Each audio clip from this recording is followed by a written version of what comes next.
대선 패배 이후 비상대책위원회를 꾸린 더불어민주당 아직은 조금 어수선한 것 같습니다. 곳곳에서 내홍과 파열음이 일고 있는데요.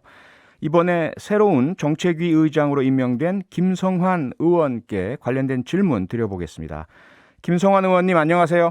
네, 안녕하세요. 김성환입니다. 네, 대선 패배 이후에 지도부 총사퇴했고요. 그래서 정책위 네, 의장이 공석이 된 것으로 저희들이 알고 있었거든요. 네, 그런 상황에서 비대위원회에서 의원님을 새 정책위 의장으로 임명한 것이죠.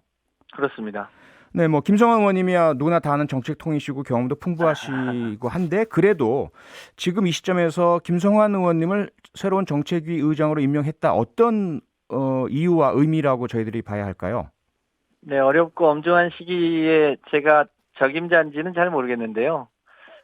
예, 지금 비대위의 이제 최대 과제 중에 하나가 이제 지방선거지 않습니까? 네.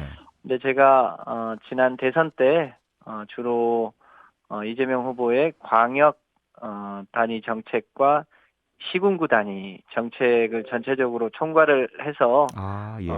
그런 경험이 지방선거 시기에 정책위 음. 의장이 해야 될 주요한 몫이다. 이렇게 보고 임명을 한 것으로 알고 있습니다. 부족하지만 네. 열심히 해보겠습니다. 네네. 그러면 지금 이제 비대위 임명은 정책위장 임기 얼마로 규정이 되게 되는 거죠? 언제까지가 임기신 겁니까? 그 임명직 당직자들은 당 지도부의 임기와 보통 같이 합니다. 네. 그러니까 이번 비대위가 8월 전당대회 때까지잖아요. 네. 그러니까 정책위 의장도 그때까지가 임기라고 보시면 될 것 같습니다. 네. 그런데 대개 우리 정당들은 원내대표와 정책위 의장을 일종의 어떤 러닝메이트로 대개들 봐왔지 않습니까? 다음 주에 그 원내대표 선거가 있는데 정책위 의장을 먼저 선임한 어떤 특별한 이유가 또 있을까요? 그거는 이제 정당마다 차이가 좀 있는데요. 예.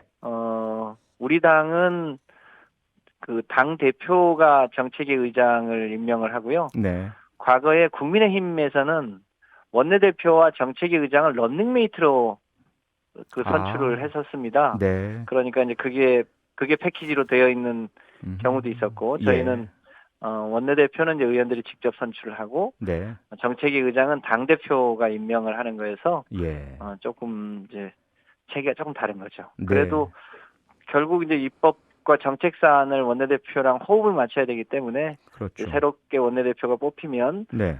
그 새는 신임 원내대표와 함께 여러 가지 정책 조율을 긴밀하게 해야 되는 건 뭐 변함이 없습니다. 네. 저희들이 보도로 접하기에는 대선 이후에 민주당에 입당하는 당원, 신규 당원들이 매우 빠르게 많이 늘고 있다. 이런 소식을 들었거든요. 지금도 계속 당원들이 많이 늘고 있는 상황입니까?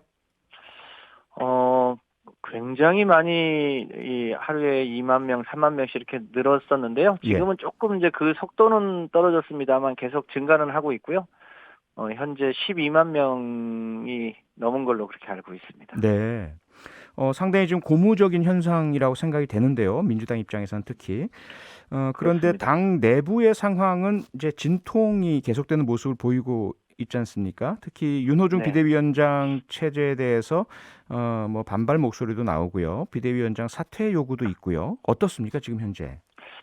그러니까 저희도 조금 되짚어 보면 송영길 당대표가 이제 책임을 지고 물러나더라도 네.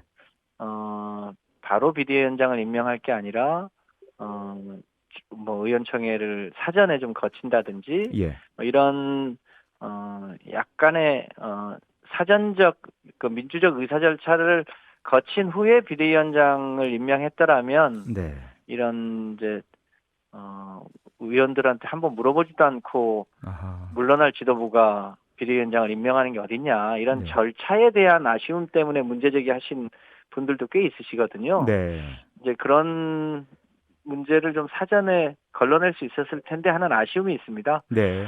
그러다 보니까 이제 뒤늦게 4선, 3선, 재선, 초선 의원님들을 별도로 비대위원장이 별도의 의견 수렴을 하고 네. 오늘 의견을 이제 표했는데요. 예. 이제 다음 주부터는 이제 본격적으로 민주당이 이제 비대위 체제가 소위 이제 야당으로 바뀐 이후에 172석의 민주당이 해야 될 여러 가지 정책적 과제들 중심으로 네. 이제 전환하게 되면 내용이 좀 수습되지 않을까 이렇게 보고 있습니다. 네. 그러면 일단 윤호중 비대위원장의 거취에 대한 논란은 공식적으로 끝났고 사퇴 없이 쭉 8월까지 간다 이렇게 보면 됩니까? 특별한 문제가 없으면 이제 그렇게 된다고 보여집니다. 네. 뭐 일단은 그래도 그 사퇴 요구는 아직 가라앉지는 않은 것 같고요.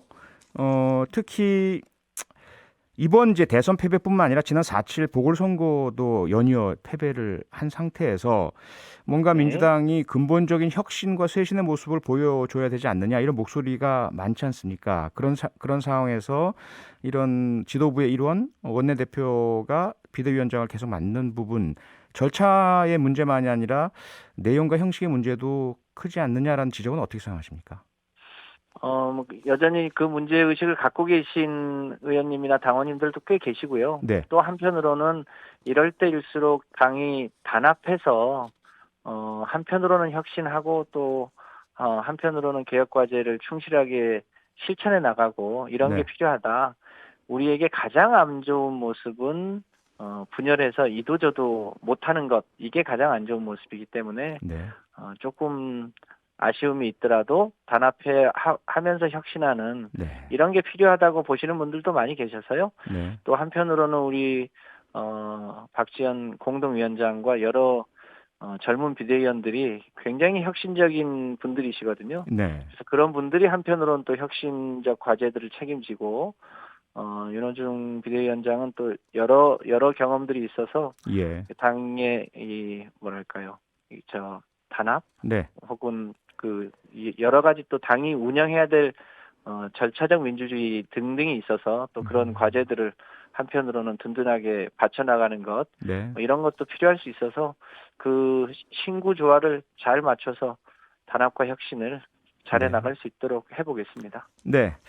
윤석열 당선인 대통령직 인수위원회 관련 질문을 좀 드리겠습니다. 이제 인수위원회 주요 인선이 끝났고요. 이제 실무자급들은 계속 인선을 해 나가야 되겠지만요. 오늘 공식 네. 출범을 했습니다.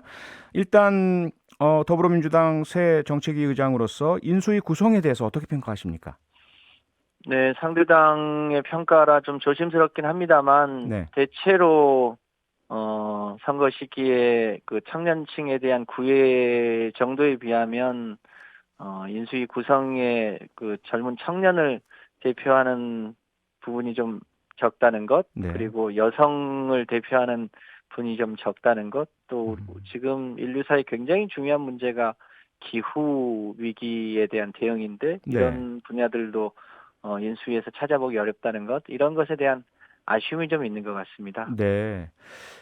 그리고 뭐 통일 분과위가 아예 없다라는 문제도 지적되고요. 그리고 부동산 관련해서는 전문가가 전혀 없다. 이런 지적도 있던데 이 부분도 네, 역시 뭐 아쉽게 생각하십니까? 그렇습니다. 아무래도 이제 인수위 이제 총원에 대한 제한이 있다 보니까 그런 것 네. 같은데요. 그런 이제 분야별 정책 과제들도 그 인수위에는 없더라도 내용적으로는 잘 챙겨야 되지 않을까 싶은데요. 지금 네. 말씀하신 그런 부분에 대한 전문가가 없는 것도 좀 아쉬움입니다. 예, 예. 지금 가장 많은 관심을 받고 있는 것은 뭐니 뭐니 해도 대통령 집무실 이전 문제인 것 같습니다. 네. 오늘도 봄꽃이 지기 전에 청와대를 국민들께 돌려드리겠다라고 인수위 측에서 밝히고 있거든요. 이 문제는 어떻게 보고 계십니까? 비록 상대당이긴 합니다만 우리 대한민국 국가 발전과 우리 국민들의 행복을 위해서 새로운 당선자가 일을 좀 더 잘해주길 바라는 마음인데요. 네. 느낌으로는 첫 단추를 좀 잘 못 끼우는 거 아닌가.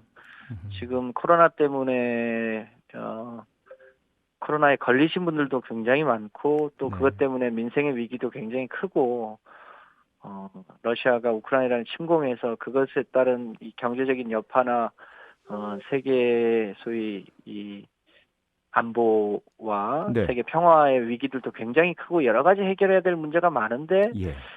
청와대 이전을 둘러싸고 이런 논란을 벌이는 게 법적으로나 예산으로나 여러 가지 어려움이 많은 거 아닙니까? 네.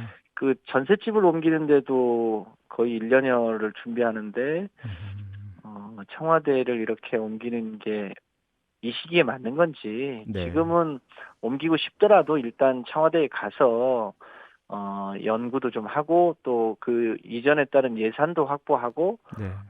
그런 절차적 정당성과 예산 확보도 안 돼 있는 상태에서 지금 밀어붙이는 것은 여러 가지 위법적 소지도 있고 네. 국민적 동의를 받기도 쉽지 않을 것 같아서 네. 네. 너무 우려스럽습니다. 예. 이번에 사실 대선의 승패를 가름하는 큰 요인 중에 하나가 부동산이었다고 많이들 분석을 하지 않습니까? 네. 윤석열 당선인은 그래서 문재인 정부의 부동산 정책 대대적으로 손보겠다 이런 그 다짐도 했고요. 네. 지금 꼽히고 있는 것은 아무래도 대출 규제 완화 한 축에 있고요. 또 다른 축으로는 부동산 세제 개편 얘기가 나오고 있는데 세제 개편은 법 개정 사항이니까 아무래도 민주당과 협의가 필요하지 않습니까? 어떤 네. 인식과 지금 방향성을 가지고 계시죠? 그러니까 크게 보면 무주택자에게는 내 집 마련의 꿈이나 혹은 기본주택과 같은 안정적인 주거를 제공하고 또 내 집 마련을 하는 과정에서의 이제 대출을 좀 수월하게 할 수 있도록 해주는 것이고요. 네. 1가구 1주택자에게는 뭐 재산세나 혹은 종부세 혹은 그와 연동되어 있는 의료보험료 부담이 크게 늘지 않도록 좀 두텁게 보호하는 게 필요하지 않습니까? 네. 네, 그런 부분에서 좀 부족한 부분을 저희가 보완하려고 하고요. 예. 다주택자 중에는 다소 좀 억울하게 종부세를 부담한 사람이 있었습니다. 그 이제 상속을 받아서 형제들끼리 지분을 보유하고 있어서 네. 자기 집은 한 채 있고 상속받은 집이 있다 보니까 이제 갑자기 두 채가 돼서 종부세를 부과한다든지 네. 혹은 뭐 법 협동조합으로 소유하고 있는 집에 종부세가 부과된다든지 이런 약간 억울한 종부세 그 대상자들이 있는데 이런 분들은 저희는 이제 구제를 하는 게 맞다고 보여지고요. 네. 다만 여전히 우리 사회가 주택의 공급이 아니라 다주택자들이 추가 매입을 통해서 불로소득을 하려고 하는 이런 부분은 제도적으로 억제할 필요가 있는데 예. 국민의힘은 아예 이참에 다주택 종부세 문제나 혹은 다주택자의 취득세 문제까지를 다 규제 완화를 하려고 하는 움직임이 있어 보입니다. 네. 저희가 1주택자는 두텁게 보호하더라도 네. 다주택 소유를 통한 부동산 불로소득은 어떤 식으로든 억제를 하는 게 맞다고 봐서 네. 그런 기조하에 국민의힘하고 협의도 하고 또 막을 건 막고 네. 그렇게 할 예정입니다. 네. 오늘 말씀은 여기까지 듣겠습니다. 정책위 의장으로서 앞으로 많은 활약 기대하겠습니다. 고맙습니다. 감사합니다. 네. 지금까지 김성환 더불어민주당 새 정책위 의장이었습니다. 평일 저녁 6시 5분에 여러분을 찾아갑니다. MBC 라디오 표창원의 뉴스 하이킥.